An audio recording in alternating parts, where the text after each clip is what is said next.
Welcome to the Broken Pencil Booking Company Pro Wrestling Podcast, infused with hip hop. I am Wood. Made daily with organic, farm to table, localized, neuralized, sterilized, Scotch guarded for 2020 repellent, available online, shipped via Amazon, not available on Sundays. Broken Pencil Logic. You stay classy, internet. On Suave Burgundy. Yet another episode where you refuse to just delete that. You did a better job with the bleeps, though. I will say that. You asked for a rare cooked lamb. Not only do I rare cook it, I reverse sear it, slow smoke it, and it's still not good enough for you. And you left the membrane on the ribs. Don't do this. Kiss ass. Absolutely not. The energy today ain't the same energy we had last week. In fact, I'd probably say it's worse. It's very cantankerous, is what it is. My guy, how are you? I really don't care how you. I'm sorry. Okay, yeah. Bad energy. Right. I do care how you are. How are things? Things are thinging. Hey, yo! Pause. We haven't paused the episode in a long time, bro. Things are thinging. Things are just Tings guan. Tings are guan, boy. Tings are guan. Tings guan, boy. And apparently we just gonna have to declare war on all sucker shit. Before you do that, we cannot associate war and sucker shit before I get these particulars out the way. Okay. SerwinVega.com, Serwin Vega Pro Audio. Mm-hmm. Shouts out Henry. Shouts out Gary. What up? My good people. Talked to Gary earlier today, actually. The G-Man. No. Not to be confused with the Z-Man, Tom Zink. Or the Yeet Man, Jey Uso, who we will talk about. You think? What's the title of the episode? I have a subtitle. I know you have it labeled as 51 days. I have a subtitle, Truth Hurts. Mm-hmm. Yeah, it's all the same. Serwin Vega, SerwinVega.com for your pro audio, home audio, car audio, marine audio. We on a boat. On a boat. Motorcycles, power sports, you name it, we here for you. Oh shit! I'm sorry. They got Vega Buds now. Lord help you! You heard what I just said. Clarify that statement, because buds. They're in California. Vega. Thank you. Buds, as in earbuds. Earbuds. There. See, that clarification makes it a lot different. There's also big sound in the small package. Big swangers and Vogue, 20 inches sit low. Big sound in the small package. The Vega Mini. It's a party speaker. We ball 24/7. All that we know. I want one of those party speakers.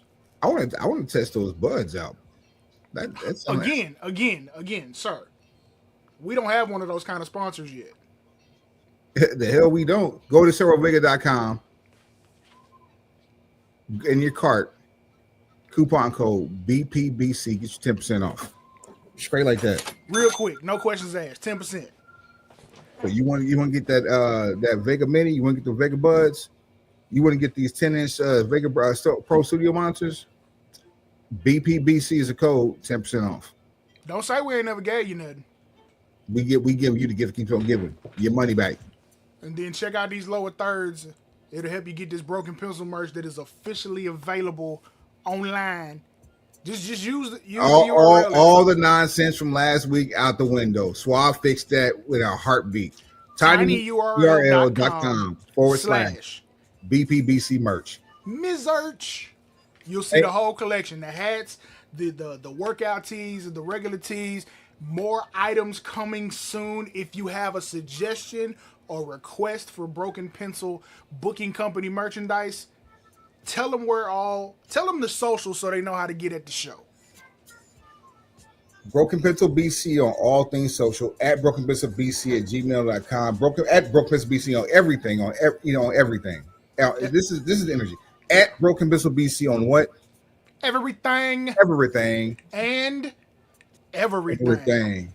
Also, VitaHermosaCigars.com now live. Thank goodness. We want the smoke. Gotta have that smoke. Yes, Ow. there's a contact number on the site. You got to dig for it. Not gonna go tell you. Like, I can't give you everything. Contact number, not contact high. There's a contact number on the site if you need to place an order. Cannot place an order online. We're trying to make sure we separate the real from the fake, and we got to go through some legal proceedings on this. Indeed. Meanwhile, go see the product. It's a lifestyle for connoisseurs. I mean, it says it in the name, Vita Hermosa. It's beautiful life. Self-explanatory. Why I gotta keep telling you stuff just right there on paper? I've been prolonging this for so long, Suave. Don't be that type of person that fails an open book test. For 6 minutes and 10 seconds, I have been prolonging, telling people today's date. What is today's date? Tuesday, June 10th. Uh-huh. Year of our Lord. Year of our Lord. I said, this is probably the first time I've said this and not smiled. Year of our Lord. Year of our Lord. 20 and 25th. I got 5 on it. Got it bad. Got it bad, bro. Got it bad. Oh, no. Oh, no. Hell no, boy. They done up and done it. Which trigger is that? Oh, here we go. That is definitely the one I was going for. My God. Boy. My stars. Let's start with the good. That way, Please. before we do this. Please. We would like to do our due diligence and take part and take responsibility for our part in the groundswell that was the return of one Ron the Truth Killings. Actual factuals. And not just the return, the WWE debut of Ron the Truth Killings, which we have never seen before. And if some people had their way, we would never see again. Shouts out to Mark Henry for synergy, because some of the same sentiments I shared off the BPBC record, he shared on the Busted Open record. And I mean, mirror parallels, and I got proof to back it up. Don't worry. We got hundreds of hours on this point, probably thousands of hours of pre-roll footage for your ass. So. I mean, Mark Henry is gang. He's gang for sure. Mark Henry, get you some of this Vita Hermosa though, for real. And we got a tea and a half for you next time I see you. What else? What else about this? This last week has been kind of crazy as it relates. Oh, what was the pay-per-view? Money in the Bank. More like Cash App in the parking lot. I guess literally sponsored by Cash App. You see what I'm saying? I didn't do that. That wasn't an accident. We can talk about Money in the Bank if we want to. We probably will. We predicted your winners. It makes our job easy when we do that, because there's less to talk about, because you can go back to episode not even 254. It was you know who ain't gonna win for Money in the Bank 2025. We told you who ain't gonna win. Guess what? They didn't. I mean, look, at this point, like, come on. Like, our prediction record is like pretty up there, bro. It's pretty up there. Swami levels. Chris Berman as the Swami levels. We didn't get the OTC. This is your daily acknowledgement for the tribal chief. There's a reason for that. We'll probably discuss it during this episode. Well, we're definitely discussing it, but this is your daily acknowledgement. Mm-hmm. You ain't gonna Bret Hart me at all, ever. What else do we have? So Ron Killings return. Worlds collided. Conan on commentary. Conan. Something we thought we would never hear or say. Conan on WWE commentary. Bruh. And he behaved. They let Corey Graves out of the dungeon. Corey Graves came out of the Tuesday night dungeon to hop on the Saturday night brunch table for the little kids. I ain't gonna lie. And got active. Corey Graves in AAA is something that I'm here for. I'm here for that. Corey, we've had I wouldn't say quite love hate we've had a kind of different relationship with Corey Graves for a couple of different reasons. What would those be? Oh, I don't know. Being gang and not telling people that you gang. That's a start. I mean, I mean, yeah. That's for starters. If there's going to be a scarlet letter on your record, seems like that might be it. That's pretty. See, yeah, man, it's okay. Just They can't do anything worse to you what they've already done. You're gonna hate us. You're gonna hate us when we're gone, but we don't plan on going anywhere. So for now, I mean, they should hate us when we're here. What are we talking about? The frails. When the milk come in, they got to use the scale that they weigh the wheels with. Carson's on the Jeep. What? You feel me? Corey Graves is he gang, he good. Don't. All right. Well, hat and shirt for you, sir. When we see you again. And I swear his commentary is charcuterie levels. Indeed, it is for connoisseurs. Yeah, it is very much for connoisseurs. Like it ain't like what's the clown that used to go into business for himself. It ain't Matt Stryker at all. Matt Stryker was trying to impress people with his knowledge. All he had to do was shut up a little bit. He'd have been all right. Does everybody have to be stupid? Like, no one has to prove to be the smartest person in the room. I get that part, but I'm starting to get offended with the fact that there are people that in this world that would rather have a dumbed down presentation just because they can't grasp all of the smart shit that gets said. We as a people, we as a society today, we have access to more technology and more knowledge than any other generation grouping in the history of the world. And we are responsible for more dumb shit than any other group in the history of humanity. So what you saying what you saying is I need to have a moratorium on Matt Stryker? Thank you. My bad, Matt Stryker. Stop grading life on a curve. Some people just need to be dropped from the class. My bad, bro. Hey, Jesus Christie. We don't want to talk about Christie's. Doug? No. That we don't want to talk about that. Everybody that's in the connected social circles right now. Oof. My heart goes out to you, my boy. I'm in the dark on this one. I don't know.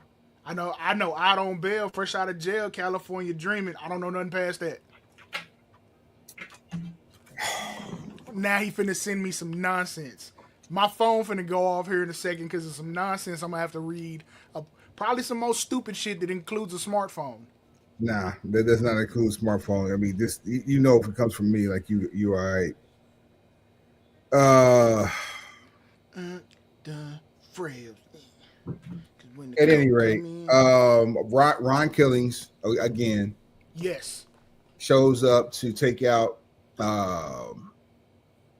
John Cena in a tag match featuring Jey Uso, John Cena, Cody Rhodes, Jey Uso and Cody Rhodes on the same side, no less, and Logan Paul with John Cena. We fast forward to Monday Night Raw, and we get a couple of Underground Truth references from Michael Cole, one up front from CM Punk. Mm-hmm. And at the top of in the middle of the second hour, middle of the second hour, Ron Killings comes out, thanks the fans, and basically tells the fans, if you believe it, then you can get it. If you want it, then you can have it. Paraphrasing. Bars. Also says, truth is here, truth is back, but truth is dead. Reaches into his pocket, grabs a pair of scissors, and cuts off his dreads on live television. And what is apparently a 100% shoot. Speaking of shoot, Triple H At the press conference post Money in the Bank, he was asked, was this planned all along? His response was, you enjoying the show? Thanks for watching the show. Garbage. Stop lying to people when you don't have to. To which Christopher Killings, son of Ron Killings, standout basketball star at Penn State University, Greater Allegheny, Okay. posted in real time, stop the cap. Facts. In other Quit words, lying. saying you quit lying to the people, answer the questions or don't answer the questions, but stop lying to the people. That's strike 2. I don't see color with strike 1. It's all part of the show. Strike 2. You could have just said the fans spoke and we reacted. That's it. That would have been the truth. Literally, ironically. As the internet readings get deeper and deeper on the subject, this had more to do with Nick Khan than Triple H, even though Ron Killings gave credit to both.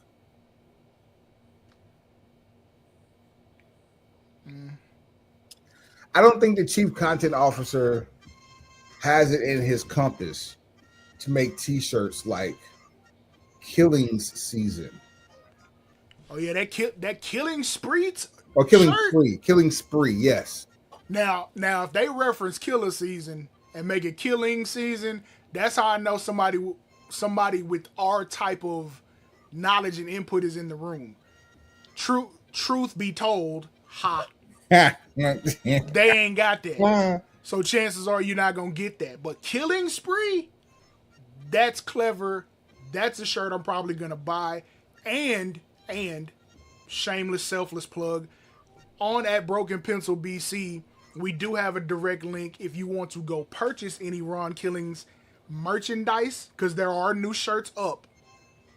You can use the affiliate link from the Broken Pencil Booking Company in order to support the show and Ron Killings at the same damn time. It's like that there. Now, inside baseball about him cutting off his locks on TV. He had him banded a certain way. It's super long hair, but he's been doing that thing where like he cut a bunch of lines in there, kind of like what Kanye did once upon a time. He was basically saving his hair. Yes, like those locks can be reattached at some point. If he keeps them, bags them up, puts them, stores them properly, he can grow his hair out to enough of a length that the locks can be reattached. So that's just inside baseball about that.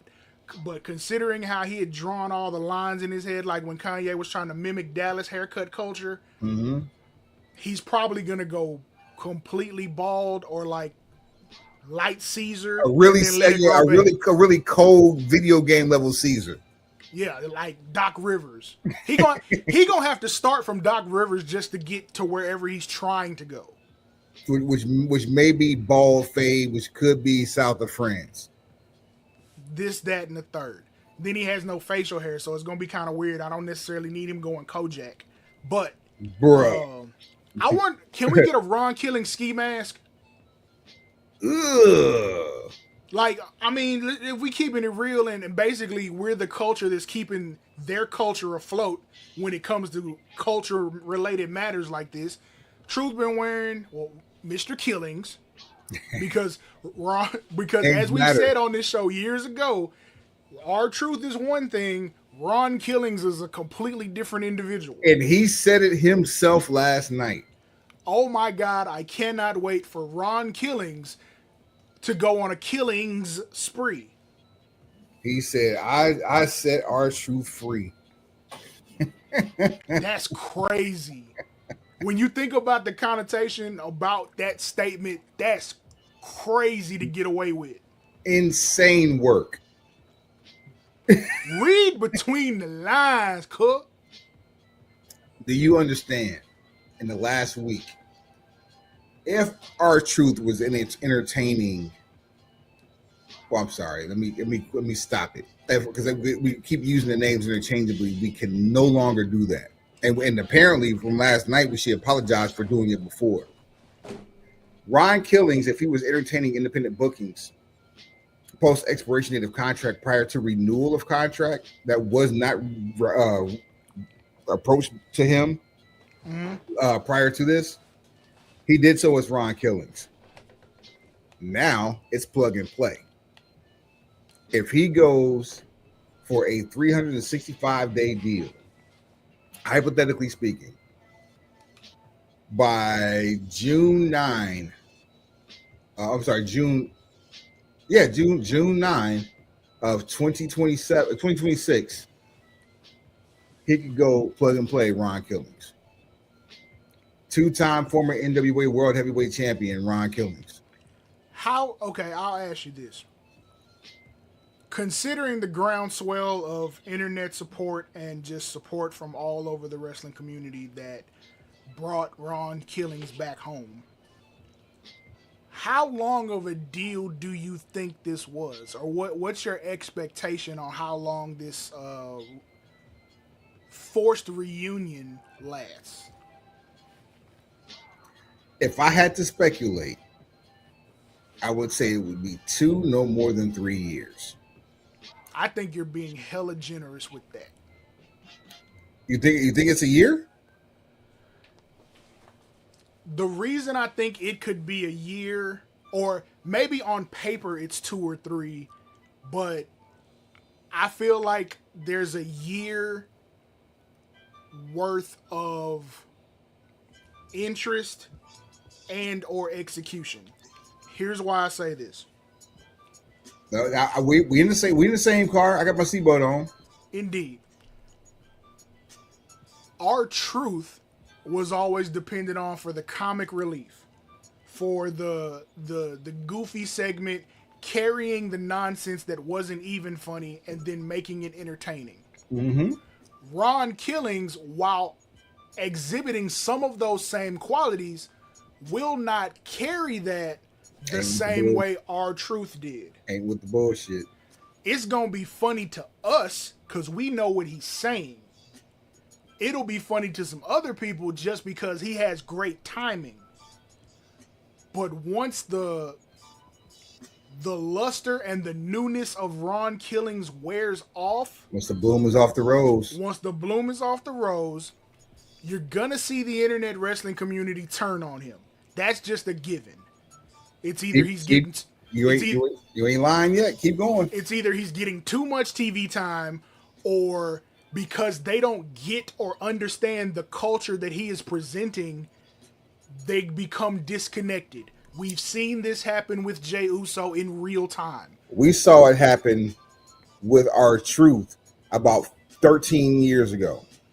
Factual. And even then, he was watering down the culture for the sake of entertainment value. We got Ron Killings, or we got R-Truth in a corporate general's outfit feuding with John Cena, which also came to the birth of Little Jimmy somehow through that. And Little Jimmy became more popular than heel R-Truth did. Now, that's the version of R-Truth I like the most. The one that fired up a square ringside. Also, that's the R-Truth. I was talking to Petty Messiah about that the TNA PSA where he told people where he told people don't smoke while he was smoking the square. I mean, do as I say, not as I do. That's, if I'm not mistaken, that was the year. I think it was 2012 was the year where he had more matches than he had minutes of TV time on pay-per-views. Bro, that's crazy. He had I think 9 minutes of pay-per-view time in matches for the entire year. That's crazy. Multiple matches. My year could be wrong, but go look it up. That's it. And if we start doing like career retrospective on the times that Truth is delivered when put in a position to deliver, bruh. He can't miss. He's can't miss. He's first ballot Hall of Famer, and this is not conjecture. This is not prisoner of the moment. But to continue on the path, there are people with lesser resumes that have been Hall of Famers faster than Ron Killings or R-Truth. Actual factuals. But why I say it's probably you got a year is they're going to disconnect, and then all of a sudden creative will not have anything for him or will not know how to put him in the best position to be entertaining as Ron Killings. A few pieces as to why I think it's at least 2 years. Number one, we have a little bit more than 6 months left in this year. Okay. Through the affinity for R-Truth and R-Truth's affinity for John Cena, and the fact that this is John Cena's go home tour, the birth, the WWE birth of Ron Killings immediately hot shots him to the top of the card. I agree. Whether it be for feud or whether it be for a run, he immediately hot shots him to the top of the card. Especially for a product that is like by all measures is under delivering since their transition to 3 hours on USA on Friday nights and Mondays on Netflix, doing what, 2.5? Yep. The product is suffering. Let's just be honest about it. This ain't even a I heavy got critique. smoke about that too. We'll talk. Give me a few on that one. I just remind me numbers low. All right. Okay, bet that. So what I say about this, and this is the next six. I'm sorry. Let me finish this. I'll let you come back on yours. I keep saying about this alleged last pay-per-view that's been created for Boston for John Cena's go away. I'm standing on business. Ron Killings defeats John Cena and takes the belt away from Cena so Cena can't ruin wrestling. Go ahead. Well, way to hit me with the chop block, Ric Flair. So this is how the next 6 months of Ron Killings will determine whether we get those other 2 years that we're talking about he may be signed for. Because of that very reason, the perfect way to book him for the rest of this year is to have him hovering around and causing problems for John Cena. To the point that when it's time for it to happen, like we're not recrowning Cody just yet because that's not necessarily what we need. Ron Killings. What do we need? What we need is. Where'd I go? There we go. Hold on, Cena. We got Cena on the show. What up, G? Seemingly so. But what we do need is Ron Killings to continue doing what he's doing. He doesn't even have to wrestle a match for the next 2-3 months. Like, just pop out and show. That's all you gotta do for the next couple months. Pop out to SummerSlam. Just pop out and show. Just black head to toe duffel bag boy with a ski mask and make life hell for John Cena. Cut these same type of promos. Do this same type of nonsense to the point that when it's time for December, when it's the go home time for Cena, that is when Ron Killings wins his first and only WWE Championship. Only to immediately be cashed in on by Mr. Money in the Bank, the walking crutch, the Velveteen Dream's favorite wrestler. The funny you should mention Velveteen Dream. I completely forgot about this whole situation. This is the guy that Suave is talking about right now, Mr. Money in the Bank, the guy we predicted to win Money in the Bank and how we ended the show last week. The male strip club owner? The bad bitch. Bruh, do you see that pantsuit he had on? And you keep trying to keep me at bay with calling him a bad bitch and calling him a video vixen. And look, you're a grown man and I can't stop you from speaking your mind. Thank you. I respect my mind to get your brains knocked out. So if that's how you feel, who am I? PD Pod. Oh, wait a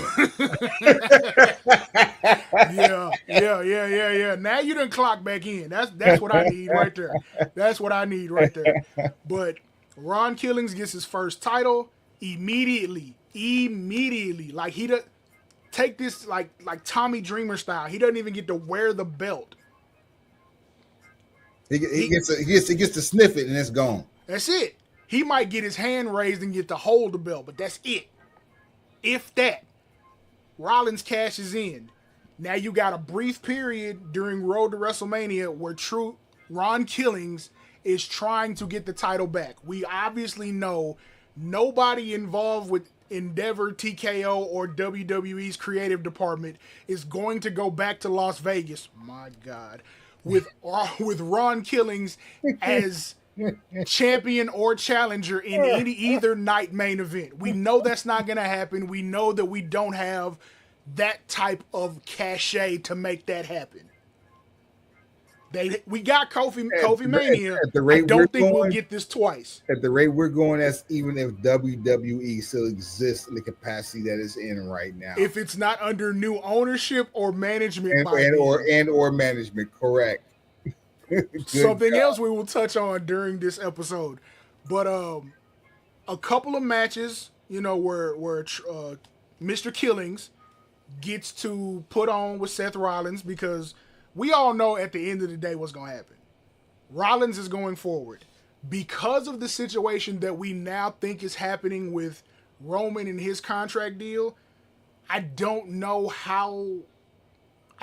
when we'll see the tribal chief again. I don't know when.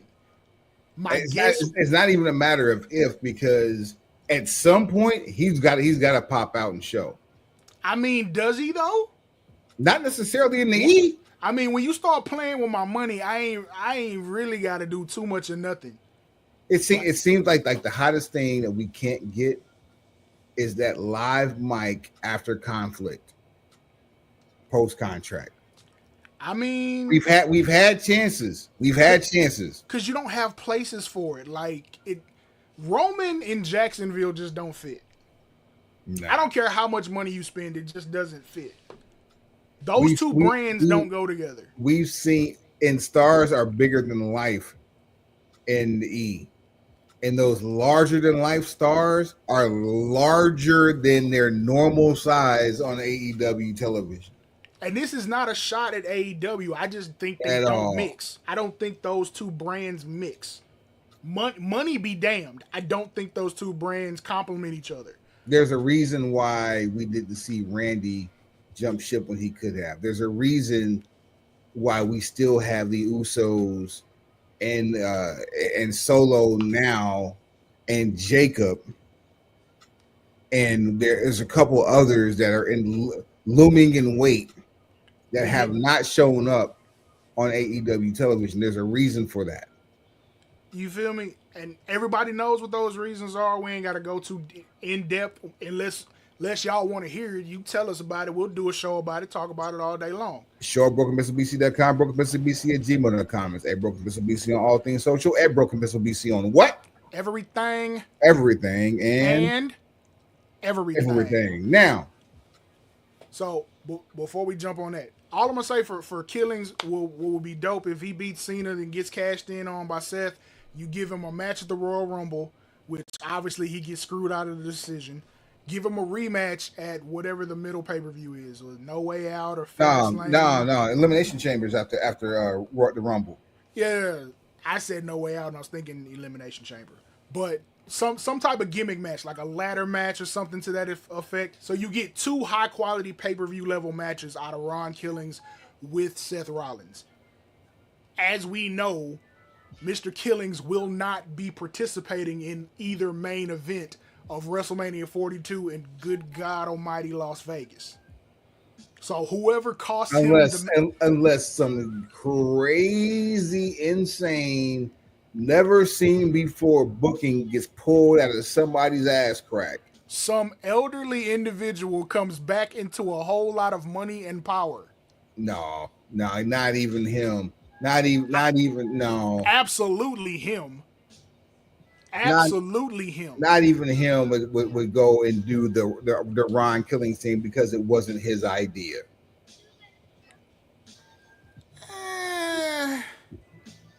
He had out of the last 25 years, he had 13 to do it in and didn't do it once. True. But how many years did Kofi have in the situations he was in before Kofi Mania happened?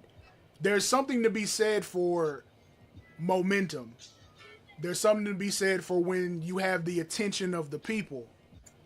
Even though what happened on Raw proves completely what I'm saying to be false, we do have examples. we do have recent examples that would tell you like, hey, you can get some money out of this if you just concentrate. If you put real effort into it, you can get a bag off this. Before we get into the 51 days, Yeah, Ron Killing / R-Truth, yeah.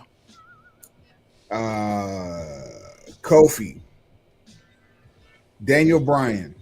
Mm-hmm. Before that, have we ever seen momentum change the predetermined course of history in WWE?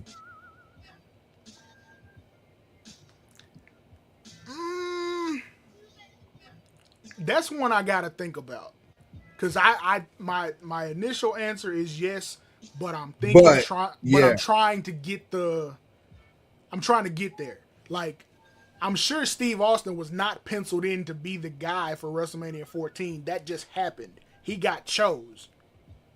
The fans chose on him. He was prepared. He hit a home run. Next thing you know, boom, biggest star in wrestling history, Mount Rushmore.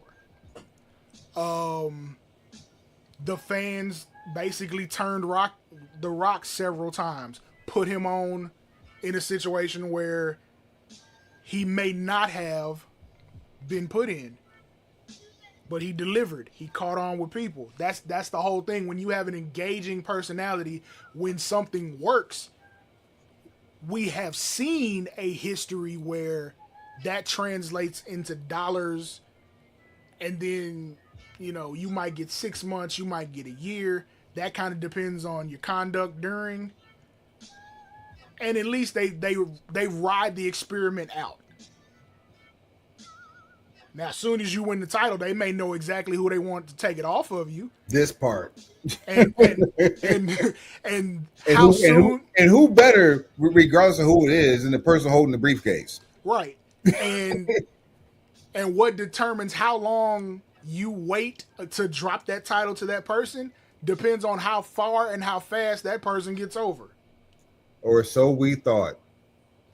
Because we have the one exception to that rule as of June the 9th, 2025. I'm so irritated. I can't believe I'm about to say this. Yeah, come on. This is what we're here for. Everybody knew when they saw the title of this episode, they knew what we finna be on. This is what they here for. Give them what they want so we can go on and tuck these people in real tight. Pack them up, as I've heard said on the internet. What up, Will? When my 11-year-old daughter, my God, they've affected the babies, realized that the pay-per-view schedule was deviated from having Money in the Bank on what is to be her birthday weekend, or what was to be her birthday weekend, to putting it the beginning of June.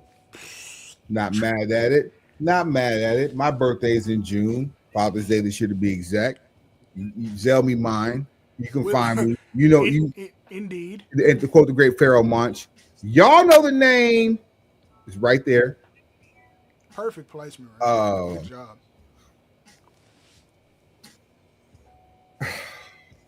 Come on with it. You almost there. Come on. You imbeciles. Yeah, we got smoke. Come on with it. That's what I need. That's that energy I'm looking for. Come on with it. Decide to give Saudi Arabia a Rando Calrissian show to bring back Crown. Was it Crown Jewel? So, no, King of the Ring. Yeah, King of the Ring. King of the Ring, Night of Champions. So Night of Champions. The King of the Ring tournament is a part of the Night of Champions PLE that is going to Saudi Arabia. The match that was already talked about on Raw, of course, card subject to change. We know it's at the bottom of every card. It's okay. We've been doing that way since the 60s. Right. But when you talk about the most popular person, not named Killings, in WWE, all of a sudden no longer having a title match in Saudi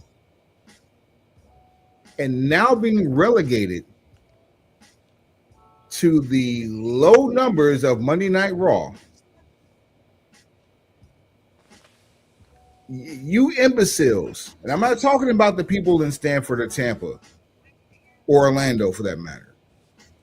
I'm talking about you imbeciles who put your fingers in the air, giving a daily acknowledgement, only to say it's got to be more than just Yeet. And then you got so loud about saying it's got to be more than just Yeet that one of the most feel-good moments for a diehard wrestling fan and person of color now becomes the hill you wish to die upon.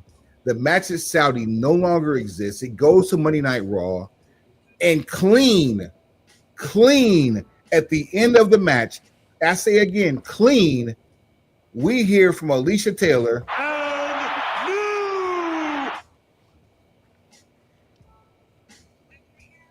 Assholes. You ungrateful little shits. So of course the internet wrestling community is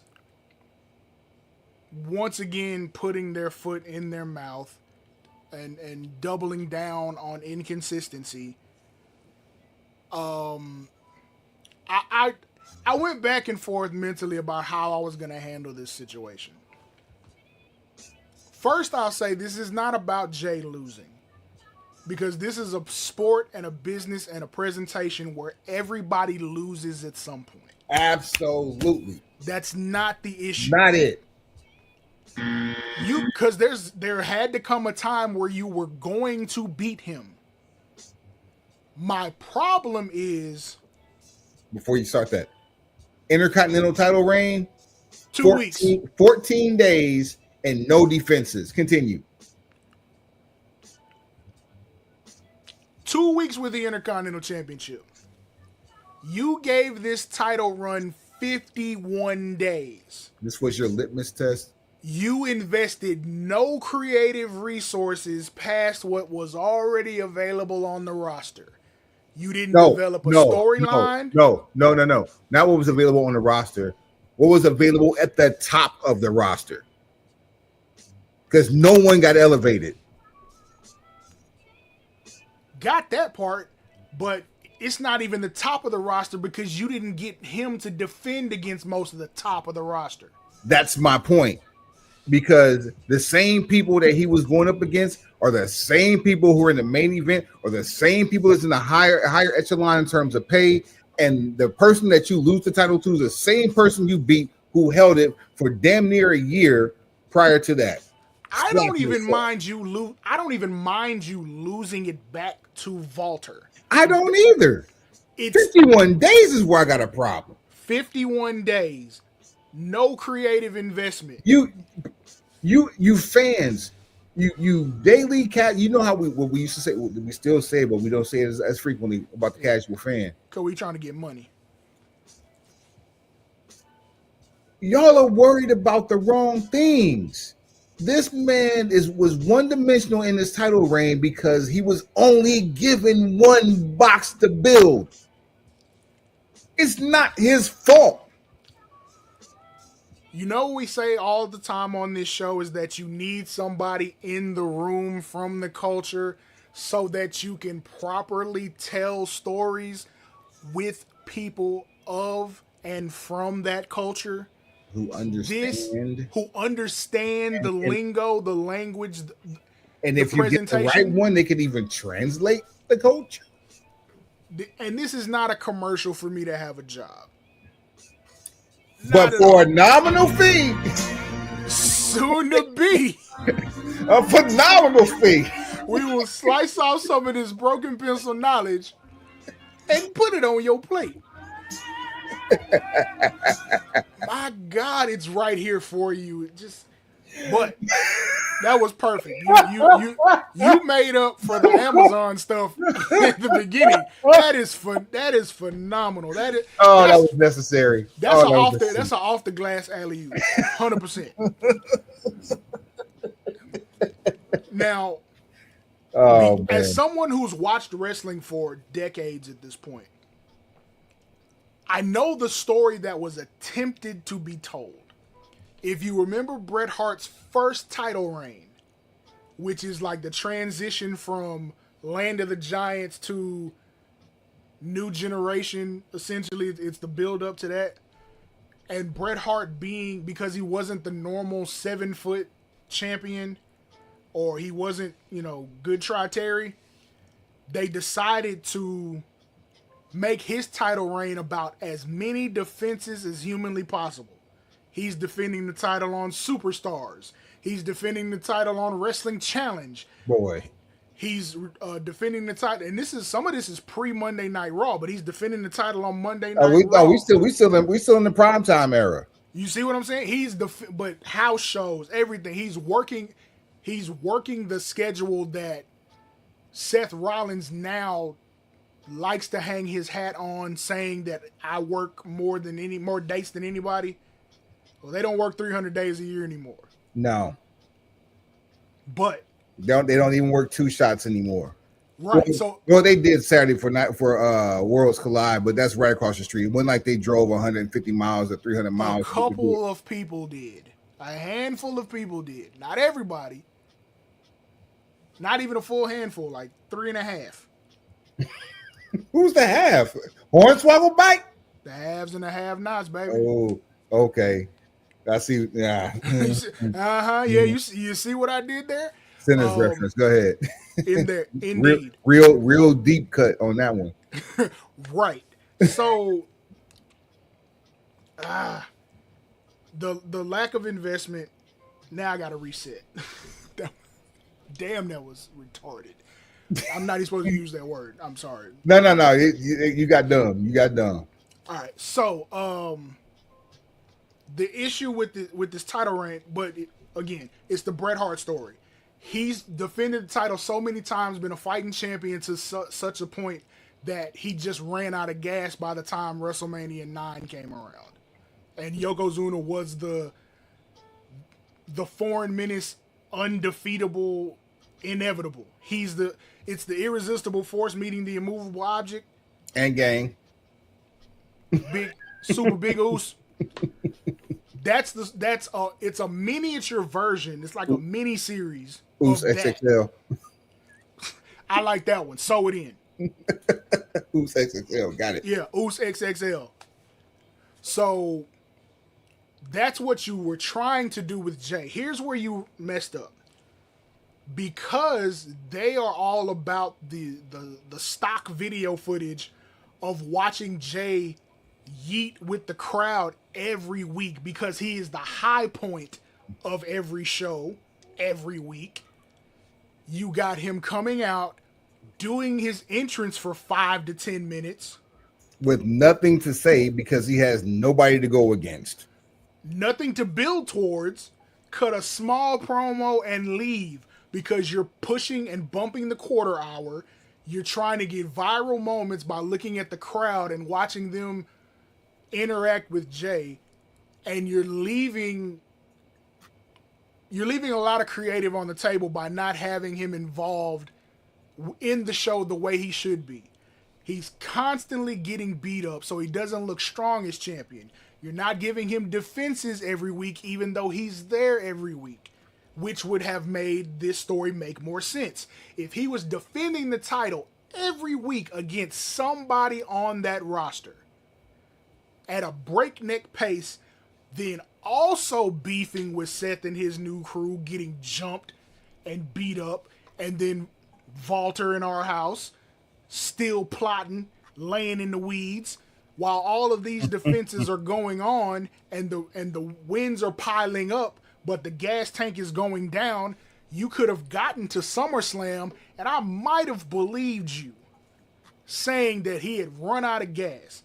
Then you use that part of the story to reconcile him and Roman. because now Jay understands what Roman was doing and saying during his title reign. You can't please everybody, so please you first. But you didn't do that. And in that heel turn for Jay is going to be a face turn for Walter out of respect for Jay, trying to give Jay respect. Which 100% it could still end up that way. The final boss could come back and Jay says, you know what, I'm ready to do it your way. We could have a situation where we go back and by the time we get to SummerSlam, Jay is champion again. Walter could be stripped by the final boss, had the title handed back to Jay. It'd be categorized in the annals of WWE history, in pro wrestling history, not just WWE history, pro wrestling history, as a title change, giving Jay his second run before y'all jump the shark on me, fans, broken pencil pushers. Before y'all jump the shark on me, remember, one of Triple H's title reigns came when Eric Bischoff handed him the big gold belt. Out of a Halliburton briefcase. That's a dated reference. So there's an opportunity to... No, you can't atone for this. This is one of those... This has 2019 stink on it. Ooh. This has Goldberg versus The Fiend in Saudi stink on it. And speaking of Goldberg, please, come on, please go ahead. Come on. To compound the nonsense of this illogical, ill-vetted decision, Walter after Raw, not on television, not on Netflix, not where anybody could hear it or see it, cuts a backstage promo about how no one congratulated him when he came back through the curtain, wink, wink, nudge, nudge, and challenges who? Wow. Not Jacob Fatu, not Braun Breaker, not Seth Rollins. Not even Jey Uso. Not Jey Uso, not Jimmy Uso, not Roman Reigns, not Sami Zayn, not Solo Sikoa, not LA Knight, not The Miz, not JC Mateo, not JC Mateo, not Johnny Gargano, not Tommaso Ciampa, not nobody wants not that. Angelo Dawkins. Yeah, not Aleister Black, not Penta, not Rey Fenix, not Rey Mysterio, not Escobar, not Cruz del Toro, not Zelina Vega,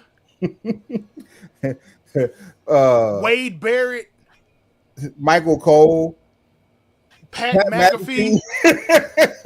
None of these people were challenged. Who gets mentioned? Not Scrap Iron Adam Pearce. Not what's my guy? Nick Aldis. Not Nick Aldis. The National Treasure. No. Not Shawn Michaels. Not Obafemi. Not Moose. Not Joe Hendry. Not Matt Hardy or Jeff. Not Mike Santana. Not Eric Young. Not Ricky Saints. Not Ric Flair. Not Rick Rude. Not the ghost of Rick Rude. Not Rick Steiner. Not Rick Steiner. Not Rick and Morty. Not Ricky Morton.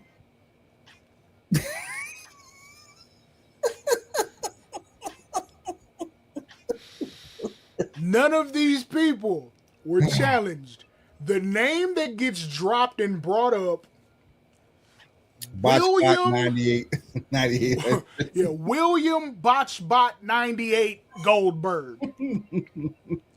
You mean to tell me you cut off the water of a money faucet for the greater glory of a retirement match for Bill Goldberg that nobody asked for and did not need the World Heavyweight Championship? And to be honest with you, everybody forgot about. Are you insane? This man's biggest claim to fame in Saudi Arabia was almost killing The Undertaker after knocking out himself in a match. That man brought a 2-for-1 coupon to Saudi Arabia and almost cashed it in. And of all places to not do a snuff film, you almost was party to one on complete accident. Like this can't be serious. Like, and you can't blame Old Man River for this because he ain't there. He ain't there, and he apparently, reportedly, ain't talking to his kids. At least not the ones that are in Stanford right now. Let's talk. Let's talk about that real quick because we. It's a cold day when him and Shane is back on speaking terms. Saudi Arabia, a lot can happen this weekend. If all signs are pointing to on and off the tarmac. Yeah, if all things are pointing to a changing of the guard, there is a ton of loud noise saying that TKO is grooming itself, and I'm throwing that term out there very loosely. I don't mean it in the sense that you think, but Yeah, I was gonna say the term grooming is like apropos and also just cringe, but I love the way. But it's effective because words matter. It's effective for what we're doing right now. Come on with it. There's a play being made allegedly for TKO to look more attractive to be offloaded. In the event that it is to be offloaded, one of the best suitors or one of the most touted suitors for the offloading. This is insane. Founder, former president, former CEO, former ECW World Heavyweight Champion, former WWE champion, former Royal Rumble winner, former double quad rupturer. My goodness. Simultaneously. Former steroid trial defendant. Current and reigning and defending defendant. Careful. Defendant. Boy, you skating on shallow ice, boy. That's not alleged. That's happening. You boy. Shout out to State's Evidence. Oh man. Or not. You know what I'm saying? They call him Flipper. Vincent Kennedy McMahon. Would this not be the most gangster shit in American documented history? You get kicked out of the company that you built, right, by booting your father out. You sold the company, then got kicked out, cashed out a bunch of stock, became like $700 million liquid, while still retaining a number that is probably north of 5% ownership stock that you are continuously making money on, only to circle back, enlist the help of the money faucet that is Saudi Arabia to come back around and purchase the company back. That is the most gangster shit in documented American history. And I have a t-shirt from my brother Mega Ran. I've worn it on this show. Mm-hmm. What'd it say? Everything is pro wrestling. Facts. There is nothing in this world that you cannot tie back to pro wrestling. Nothing.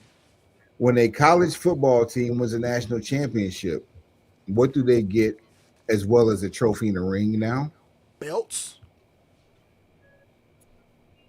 When you were growing up, there were two people, maybe three people, that when you were fictionally characterizing yourself in the real world, who would those three people be? Even with our small age gap. Come on with it. Come on, give me answers. The Nature Boy. Woo. Stone Cold. Yeah. Or The Rock. Well, hell yeah. And it doesn't matter. So, because everything is pro wrestling. Everything is pro wrestling. Everything. Do you realize, and it needs to be said publicly because we've said it before anyway, the best storyline in the last 2 years since Vince left is Vince himself.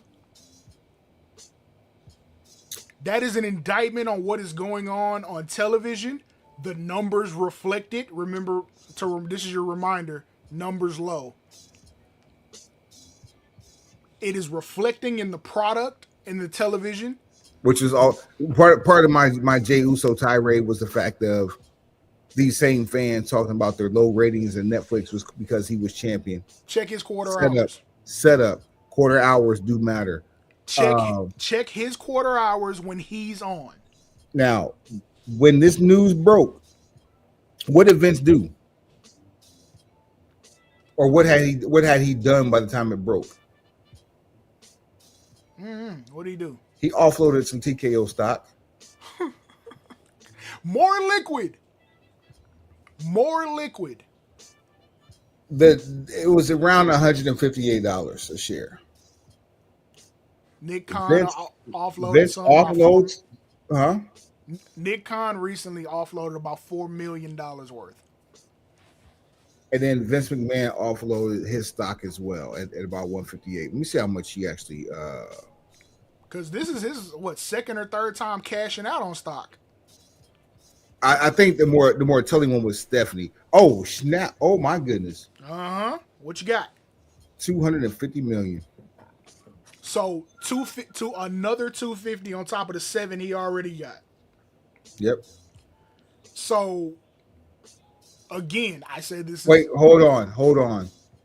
Has sold over swab.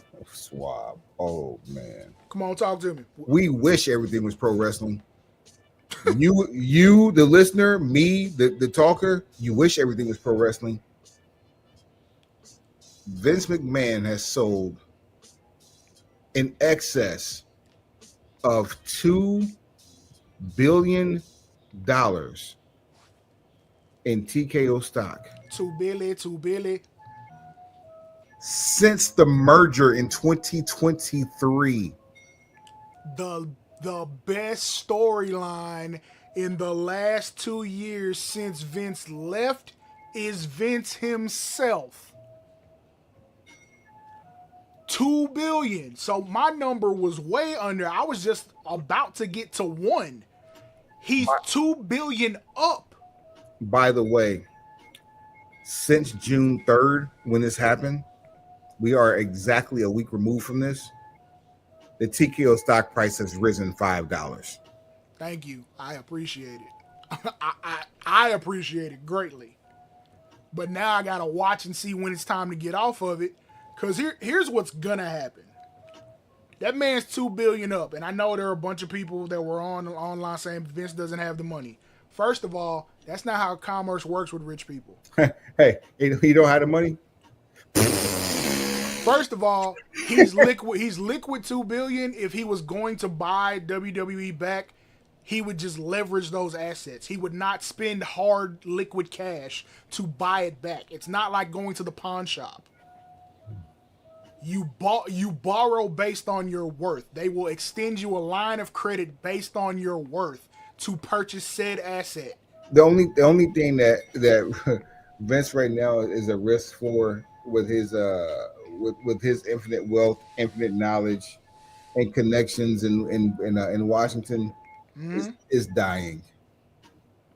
That's the only thing finna stop him from buying WWE. That is it. That's it. That is it. His vitals are the only thing that can stop him. His vitals have the money in the bank briefcase. When are his vitals gonna cash in? Because at this point, he's $2 billion liquid minus whatever the settlement is, and that should tell you how petty this man is. He's in this situation over $2 million. He's up $2 billion. He's in court and in this situation to begin with over $2 million. Stop me when I start lying. So quit talking about you rich. Quit talking about it. I'm done. You don't hear me say that no more ever.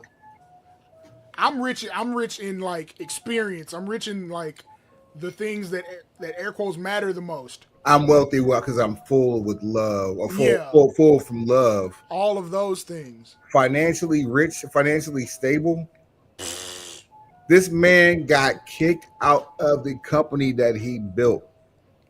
kicking and screaming. The most of the listening audience doesn't even realize this, that WWE has been WWE longer than it was WWF. At this point, you are absolutely 100% correct. So, what we expect to have happen at this point is Vince will work out the particulars with the Saudi individuals he is in bed with.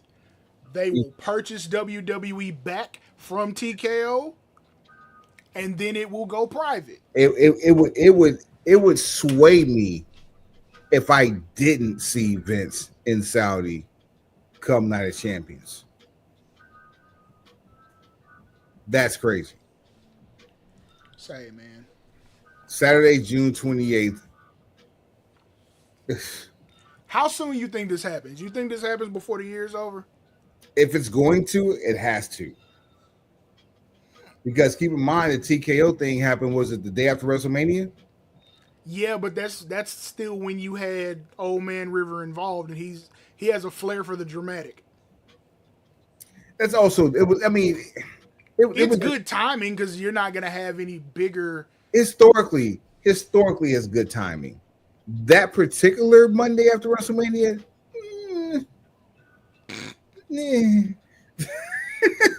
and here's the thing. Hey, the irony of that one, boy, I tell you.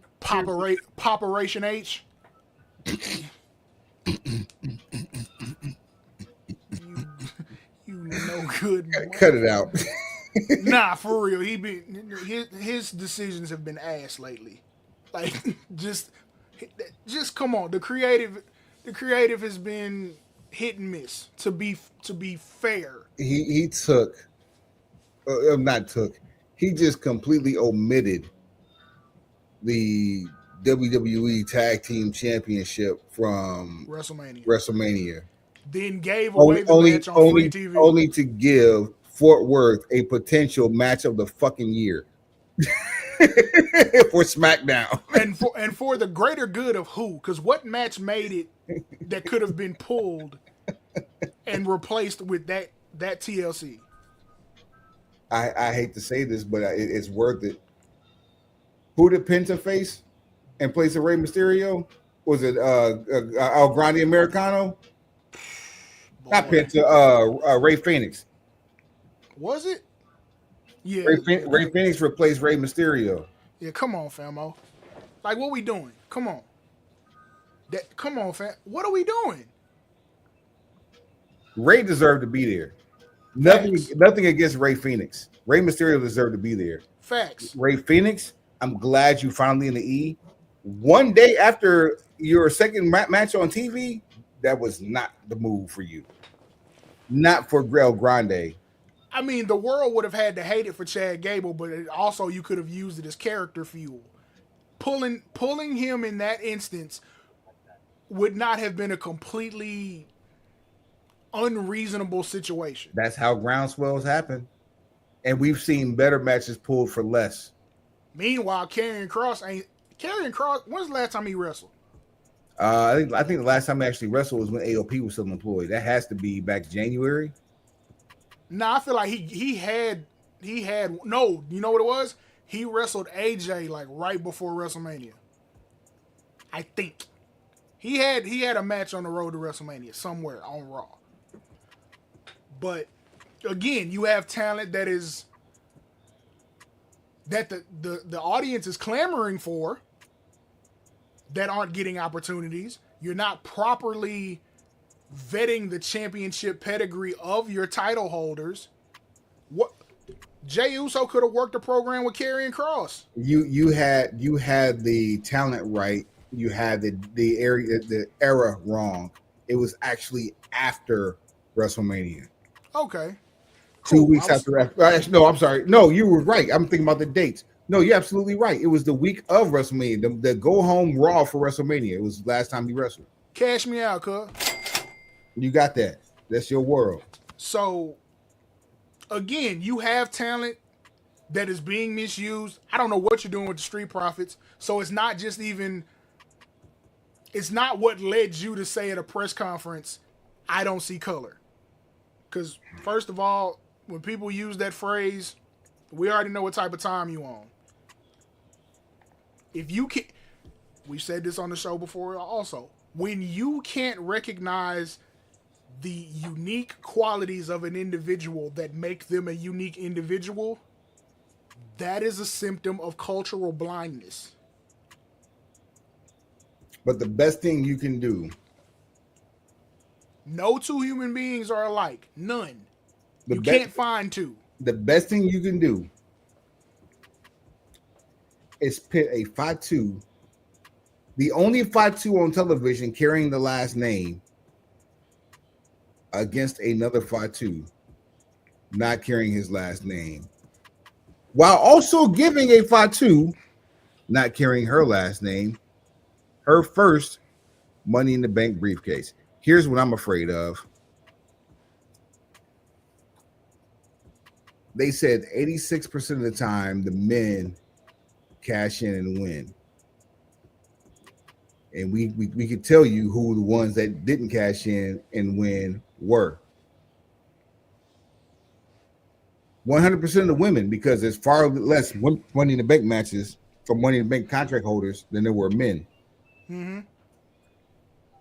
But the last time they touted the fact that how many times Money in the Bank was won and how many times people cash in on, it was 100%. The last time that happened with the men, that person lost. So you know what we setting up for at this point. As we get the best version of Naomi the WWE has ever seen, we don't even have enough faith in knowing that when she cashes in that contract, she's actually going to win it. Because if I'm a betting man, keeping it 1,000, they're mishandling the hell out of Jade Cargill.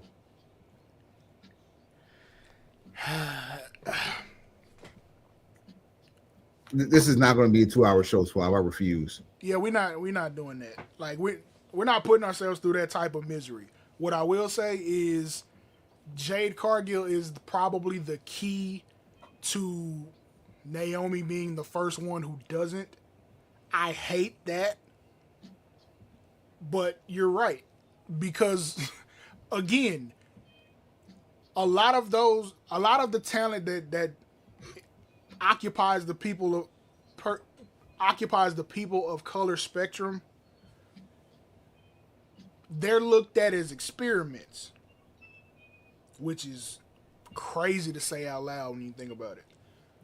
But it's always, okay, we don't necessarily know what to do with this person to begin with, so let's see what we can come up with. It's always, even talking about Old Man River, when did he decide to invest into what the Hurt Business was? When there were no fans in the arena, when it was just TV being produced in the Thunderdome. That's when you gave Bobby Lashley a world title run and a proper faction and proper presentation, when nobody was in the arena. And at least you let him run it back with people in the arena, as you did Big E. You gave Kofi a hot 6 months as champion. After one complete, there's a burial, and I don't know what you call deeper than a burial, but he was disintegrated by Brock Lesnar. Thanos snap. Fox. That, you know what it is? Thanos snap. Turned into dust. Kofi's title reign was Thanos snapped. So you have these different examples of these situations where, because you don't know how to market the talent, you don't know how to present them, you don't know how to tell their stories, you don't know how to identify with the segment of the audience that identifies with them, you just start experimenting and throwing shit against the wall. And that's how we got 51 days. On a brighter note. Yeah, fix this. I can't give you tidbits of a fact without giving you the whole story. For those of you not in the know or have been under a rock or not even old enough to live through what we've lived through, let me give you the breakdown of the failed Money in the Bank opportunities. Okay. The first one, everybody forgets about. This is a deep cut. Ken Kennedy. Kennedy. Wait for it. Kennedy. Held that money in the bank briefcase so long that he could not cash it in. Damn, whoa. Back up. WrestleMania 23. Actually, Right. take that back. He lost at the Edge. That's what it was. He lost at Okay. the Edge. All right. That's what I was Okay. like, wait a minute. Did I miss a second reign? Yeah, no. He lost at the Edge. But it was some other nonsense going on behind the scenes, but he lost at the Edge. And Kennedy was gone shortly thereafter from the WWE, never to return. Yeah, it was a rough patch. But Mr. Anderson was reborn in TNA, and we got a really good run out of that. Facts. So I'm kind of thankful because I think he was better off in TNA than he was in WWE anyway. I don't know about that one. I think they had some big old plans for old Mr. Kennedy. Yeah, the son of Vince McMahon. Fam, do you know what type of legs that could have given him? That's a career angle. You know, what we got out of that instead because of Kennedy in that incident? Swoggle, bruh. McSwoggle. What else did we have? We had, of course, Raw 1000. John Cena failed to cash in against CM Punk. No thanks to the Big Show. And he was bulletproof then. He's still bulletproof now. Answer to your question, Swab. Here's the other groundswell. I knew it was one, and so did you. Damian Damn Sandow. Oh man. I knew there was a reason that we brought this up. And Square Business, Damian Sandow put in work in that attempted cash in.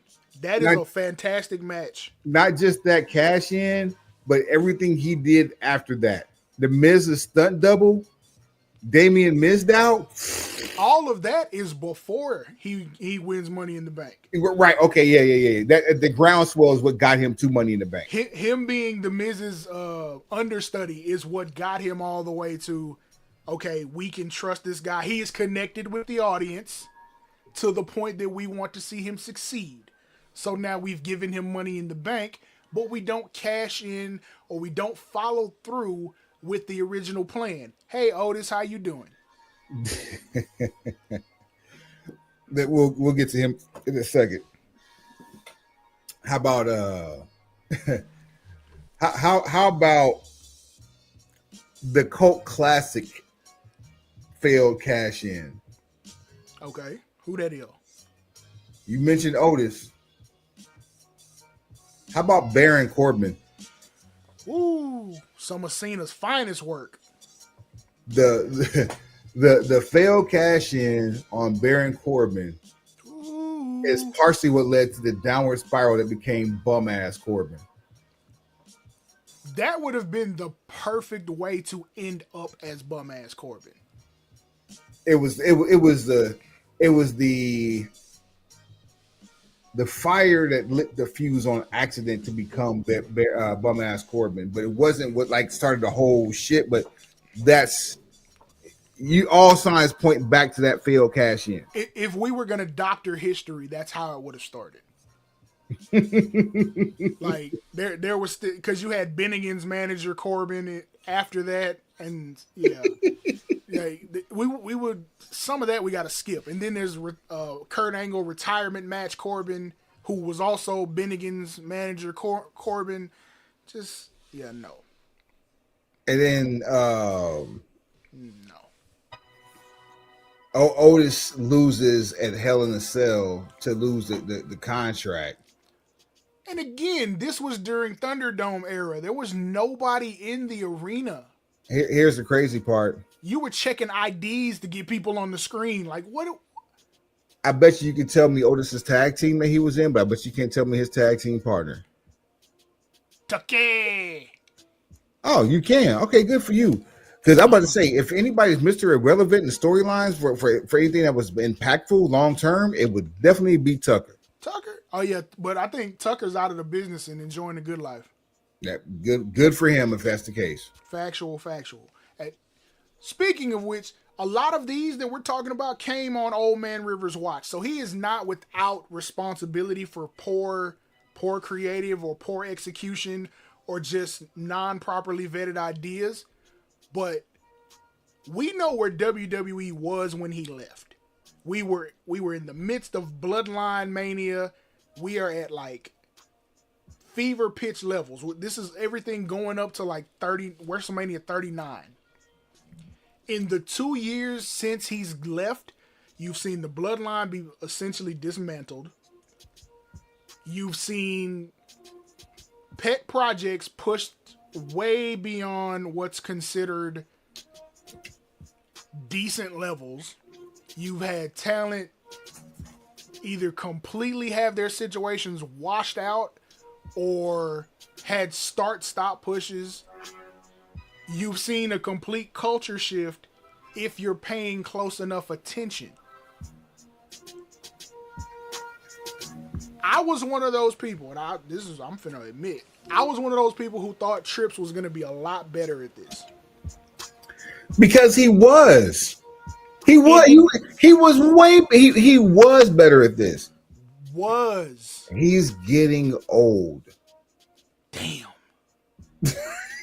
It happens to the hard best reality, bruh. Adapter perish. I understand getting old. I get it. Totally understand. Part of the reason I don't really invest in NXT quite the same way. I'm old. My attention span and my grace. I don't have a lot of grace to give. So I have to use it sparingly.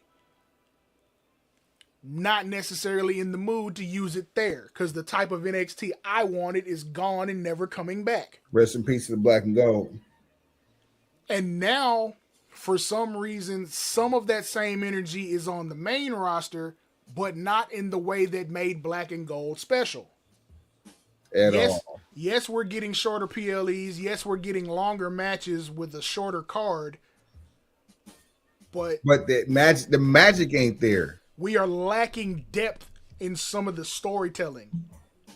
We are lacking depth in some of the character development when those characters are of a certain culture background. I remember when we had brand split pay-per-views with about 8 matches on them, and we did not miss the big talent that was from the other brand that was not on those PLEs. At this point, the brand split is strictly for revenue. It's just so you can have 2 different shows with 2 different rosters on 2 different networks. Well, that's also a quality of life because the talent does get more rest. There's some that choose to travel just in case that they're needed, but for the most part, these people get 4 or 5 days off now, which 100% in favor of. But at the same time, you're not booking a whole roster of 137 talents. Unless you're Tony Khan. Unless it's Jacksonville, and that's a different animal. Yeah. You know who's at the top of the card, so you know who would have to be there. Your top stars are going to work the main event situation, and then you're going to have your workhorses that may do both shows. Maybe. And those are going to be cherry-picked individuals. So if you're wearing gold or you have a very unique skill set that draws in viewers, yeah, you could probably work both shows. Otherwise, I mean, rotate. Other contract losers: Braun Strowman, Austin Theory, Drew McIntyre. Yeah, then there's that. So yeah, Austin Theory just, my God, he got wrecked. We need a mixtape because I don't know if anybody's ever caught it quite as bad as he has. Come on, man. He had the 400-pound albino gorilla, dog. Like, what more do you need? My boy, you think Triple H in '97 had it bad? Oh, which is what's crazy to me. Talking about eating the sandwich. Hurt people who hurt people. Yeah. We hurt people. Boy, yeah, triple entendre. Balls. Yo, this coming Friday. Yeah. Great birthday present from me. Lit. Ghostface Killer, Supreme Clientele 2 releasing. Okay. Don't get caught up in the Carter 6. It's a polarizing take. I haven't listened to it yet. I will tell you this. If you tell me that TF and Crisis, the Green Bottle, is anything remotely close to whack, I don't trust you. I don't trust your taste in music. I don't trust where you live. I don't even trust the car you drive is yours. I don't trust if the ATM card even has your name. I don't even trust your driver's license. I don't trust your ID. I don't trust your high school diploma, fam. Wow. I'm standing on that one. That's a hard piece of business right there. So loosely translated, like you're subject to deportation. And my thoughts and prayers to the people of Los Angeles right now. Man, y'all hold y'all head, man. We got an idiot popping off. Go off. Go off. That's all I got on that one. Indeed. There was one more bit of housekeeping business. I'm trying to remember what it was. We had Vince got a GoFundMe link up. Shut up. Oh, His GoFundMe link is a direct text to whatever Saudi country code is. We was about to share a screen. I'm like, say of all. Hey, don't be surprised. Somebody probably is in a joking manner using GoFundMe to try to raise funds for Vince to buy back WWE. Crazy, insane. Raise funds. All they have to do is sell one of them choppers we saw in the first PLE from Saudi Arabia. Gold Chopper City in the desert. All they got to do is sell the crest off the crown jewel. Listen, that belt that they had for Cody, sell that and we good. Boy. Sell it. Melt it down and sell it. I wish you would do. How you gonna melt a diamond? I'm sure they can. Can you imagine that, a liquid diamond? That's some Saudi. If there's ever some Saudi shit to do, that would be it. You display a liquid diamond, liquefy a diamond, and put it into a pendant. Oh my God!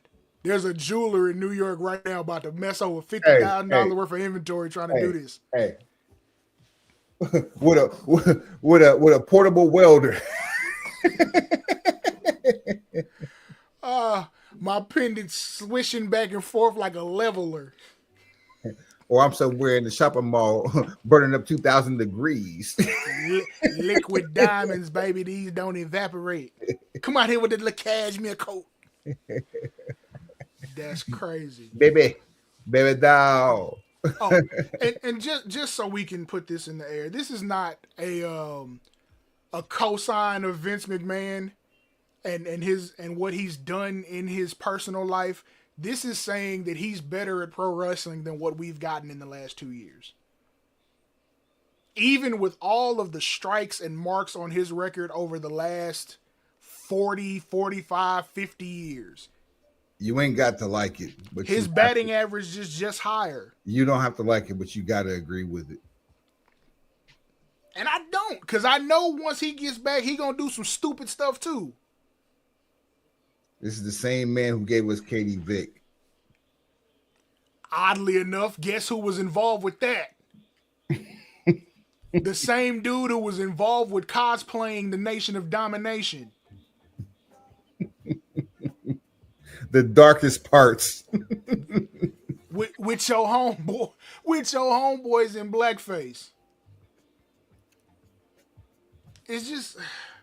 And that's the guy in chief content officer. What does that mean? Do me a favor before we get out of here. Define what chief content officer means.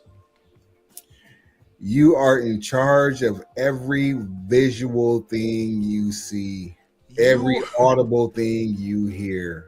You are responsible for everything we see and everything we hear. Everything. Everything.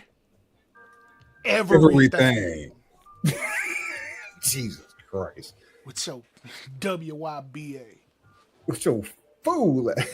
With your fool. The rubber was right there on the dresser. You fool, you.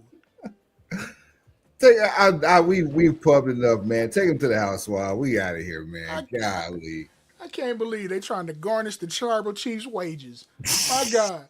Hey, pencil pushers. Wait, did we talk about that? No, we didn't. We did not. We can get that in. We'll definitely. Word on the street. Word on the street. Come on. Tribal chief ain't coming back because because why? They want him to R-Truth his salary. Eat one. They saying they need to get they need to get a bigger return on their investment. They want to restructure the contract that they signed first and then let him sign second. With pickle relish and hot mustard. Honor your contract. Glizzy for one. You choose the one. Swab, take him to the house.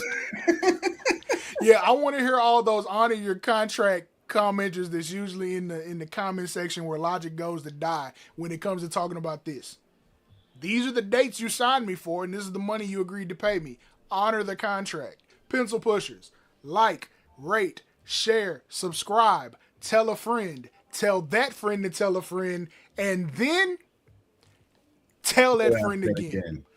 tinyurl.com/BPBC merch. Tap in, get you some, then get you some. Once you get you some, get you some, and then get you some more. Get you some. Heads up, pencils down. We can't have this energy next week. We can't. It depends on what they do. I ain't making no promises. They be doing some fucked up shit. A whole lot of fucking gang shit.